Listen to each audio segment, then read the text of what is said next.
Assalamualaikum Tok. Waalaikumsalam. Saya nak tanya pasal tender itulah Tok. Saya dapat ke tak? Saya tanya betulnya tak dapat. Tok, jangan macam tu Tok. Saya ni dah susah payah ni Tok. Ada syarikat lebih baik lagi. Alah Tok, jangan gitu. Ginilah Tok, kamu dah cerita. Tok ambil duit ni, Tok bagi saya je. Tak boleh. Saya ada mana? Alah, tak apa, saya tambah lagi sikit Tok. Nah, sikit Tak lagi Tok. boleh juga ni. Tak sama harga dengan Aduh ini. Tok, bukan Tok, ada orang. Okey lah, saya tambah lah. Saya tambah banyak sikit lah. Tok tak nampak ke kat tangan saya ni? Ni sedap Tok. Oh, Tok ambil bau sikit Tok. Oh, bukan ada orang Tok. Ambil Boleh, Tok. Itulah Tok. Okey. Ya. Okey Tok. Assalamualaikum warahmatullahi wabarakatuh. Selamat datang ke channel Ustaz Abah. Kreatif dan dakwah, minda ingat Allah. Sebagai support channel Ustaz Abah, jangan lupa subscribe dan tekan loceng. Assalamualaikum warahmatullahi taala wabarakatuh. Apa khabar semua? Moga semua dalam rahmat Allah Subhanahu wa taala. Insya-Allah kita teruskan hari ini dalam kita belajar. Mari belajar pendidikan Islam bersama dengan Ustaz Abah. Okey, tadi dalam video yang pertama tadi kita tengok ya, bagaimana cerita ada dua orang lelaki, seorang Pak Arab yang memakai baju t-shirt tu Pak Arab, ya, datang dari Dubai. Dan seorang datuk yang mereka ini telah melakukan satu transaksi mungkin di belakang orang lain dan mereka tidak sedar Allah melihat mereka melakukan perkara tersebut. Okey anak-anak, agak-agak apa tajuk yang kita nak belajar pada hari ini? Okey, tajuk yang kita akan belajar pada hari inilah larangan melakukan rasuah. Berdasarkan ayat Al-Quran surah Al-Baqarah ayat 188. Firman Allah Subhanahu wa taala, A'udzubillahi minasyaitonir rajim. ولا تأكلوا أموالكم بينكم بالباطل وتدلوا بها إلى الحكام لتأكلوا فريق من أموال الناس بالإثم وأنتم تعلمون. Maksudnya, ya, dan Allah Subhanahu wa taala berfirman dalam surah Al-Baqarah yang berbunyi, dan janganlah kamu makan atau mengambil harta orang lain antara kamu dengan jalan yang salah.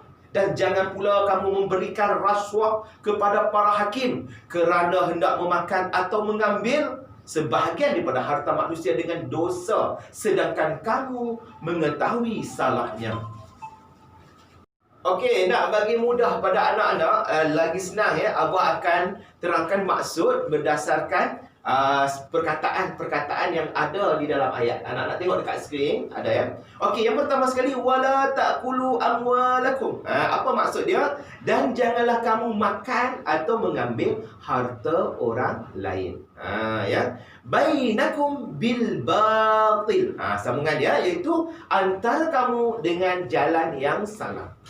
Ya, yang ketiga, wa tudlu biha ilal hukam, dan janganlah kamu, ini tajuk dia, janganlah kamu memberikan rasuah kepada para hakim. Yang keempat, kerana litakulu fariqan min amwalin nas bil is, dan kerana hendak memakan atau mengambil sebahagian daripada harta manusia dengan dosa. Wa antum ta'lamun. Okey, digariskan wa antum ta'lamun, sedangkan kamu mengetahui salahnya. Okey anak-anak, kita teruskan. Okey, berdasarkan larangan ayat tadi, larangan Allah Subhanahu wa taala berdasarkan ayat, yang pertama ialah, tengok dekat sini ya, Abah buatlah bentuk carta supaya anak-anak nampak dekat sini. Yang pertama sekali ialah jangan melakukan rasuah. Okey, kita ke kanan ya. Jangan melakukan riba. Jangan melakukan judi, jangan mencuri, jangan merompak, jangan menipu, dan jangan salah guna kuasa. Okey, so anak-anak boleh faham dah setakat ni? Okey, sekarang kita tengok apakah pengertian rasuah. Duk cerita rasuah. Tadi kita tengok video tadi tentang rasuah. Kita kata hang ni jangan duk rasuah aku. Apakah pengertian rasuah? Rasuah ialah sebarang pemberian atau suapan yang bertujuan memasukkan kebenaran ataupun membenarkan pemalsuan. Dua keadaan ya, memasukkan kebenaran ataupun membenarkan pemalsuan. Okey, so kita tengok contohnya 4 bentuk kesalahan rasuah kita tengok yang berlaku dalam masyarakat kita pada hari ini ya anak-anak ya. Yang pertama ialah menyalahgunakan kedudukan atau jawatan untuk kepentingan yang tertentu. Ya, yang kedua meminta atau menerima rasuah. Yang ketiga, mengemukakan macam tadilah dokumen atau tuntutan palsu. Dan yang keempat, menawarkan atau memberikan rasuah. Okey, so kita tengok contoh ya. Memasukkan kebenaran ni macam mana? Contoh ya, contoh macam ni ya anak-anak. Memberikan rasuah kepada seorang agar menyimpan rahsia supaya kebenaran tidak dibongkarkan. Dia melakukan kesalahan, dia bagi duit. Jangan cerita dekat orang kata aku melakukan penipuan. Siap-siap sudah. Kita cover, kita makan dua-dua. So, itulah dipanggil memasukkan kebenaran. Okey, seterusnya iaitu membenarkan, okey, seterusnya ya, membenarkan kepalsuan. Ya. Dia yang ini yang palsu dia benarkan, contoh, membenarkan rasuah untuk memasukkan tender macam kita tengok video tadi ya, sehingga menutup peluang orang lain yang lebih layak. Orang lain lebih layak datang Pak Arab tu, kesian dekat orang lain. Ya. Okey, mungkin itulah yang berlaku ya. Okey, so anak-anak kita tengok seterusnya.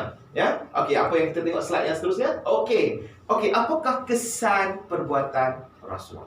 Ya, kita tahu benda itu tidak baik. Yang pertama sekali Allah Subhanahu Wa Taala dan Rasulnya melaknat pemberi dan penerima rasuah. Masya Allah.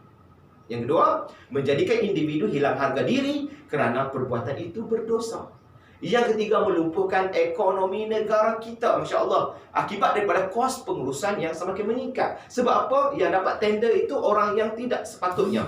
Dan seterusnya, meningkatkan kes jenayah dalam masyarakat kerana mempunyai sifat mementingkan diri sendiri. Okey, sabda Nabi SAW yang diriwayatkan oleh Abu Hurairah radhiyallahu anhu kan, dan Abdullah bin Amr meriwayatkan bahawa Rasulullah SAW menyatakan, la'ana Rasulullah SAW ar-rashi wal murtashi. Maksudnya apa? Rasulullah SAW melaknat pemberi rasuah dan juga penerima rasuah. Okey anak-anak, setakat ni boleh faham ya anak-anak? Okey, last sekali macam biasa, apakah petik pengajaran ayat. Ya, pengajaran ayat. Kita sebagai umat Islam, okay, kita hendaklah mencari rezeki yang halal agar tidak menyalahi syariat Islam. Itu yang pertama, ya. Kita hendaklah mencari rezeki yang halal agar tidak menyalahi syariat Islam. Yang kedua, kita hendaklah menjauhkan diri daripada memberikan rasuah supaya kita tidak menzalimi diri dan juga masyarakat. Dan yang ketiga, kita hendaklah mengelakkan diri kita daripada sumpah palsu untuk mendapatkan kepentingan yang tertentu. Okey anak, habis ya. Sampai pengajaran habis, kita tengok pula ya sedikit penilaian ataupun soalan. Apa petik sebelah kiri. Penilaian. Okey. Nyatakan maksud rasuah, jelaskan larangan Allah yang terdapat dalam ayat tersebut, jelaskan dua bentuk perbuatan rasuah, terangkan dua pengajaran ayat, dan akhir sekali apakah macam biasa, bagi satu soalan kebat. Belum lagi. Kita tengok dulu maksud ya. Soalan ni anak-anak boleh isi ya, maksud perkataan-perkataan yang kita nak belajar tadi. Kita tengok dekat sini, dan terakhir kena tepuk dulu. Baru dia keluar soalan kebat. Lambat rupanya ya. Tepuk sekali lagi. Baru keluar. Okey. Kita tengok soalan kebatnya ialah bincangkan. Kita tunjuk gambar dekat situ, nampak dalam gambar. Rasuah itu adalah satu jenayah. Bincangkan peranan anggota masyarakat untuk mencegah perbuatan maksiat. So anak ingat ya, jauh sekali rasuah, jangan sekali-kali terlibat dalam perbuatan rasuah. Ingat, rasuah itu adalah jenayah. Okey, kriteria dakwah, minda ingat Allah, salam mesra daripada Ustaz Abah. Okey, Assalamualaikum warahmatullahi taala wabarakatuh. Pas dengar ceramah tadi, aku fikir-fikir, aku rasa berdosa pun. Rasa bersalah. Sama lah, aku pun dia fikir gitu jugalah. Takut-takut kita ni dilaknat Allah. Kau ni mau mana ni? Kita pulangkan balik ni, duit. Lepas tu? File kita bagi dia. Boleh. Ambil dia. Aku pun molek lah, muncul buat file ni. Okey. Ni aku pun ambil pun, tak bagi link lah. Jangan dah buka lagi file ni. Cukup nak ni begini. Cukup. Mari kita tengok dulu. Kau beranak apa? Oh, molek.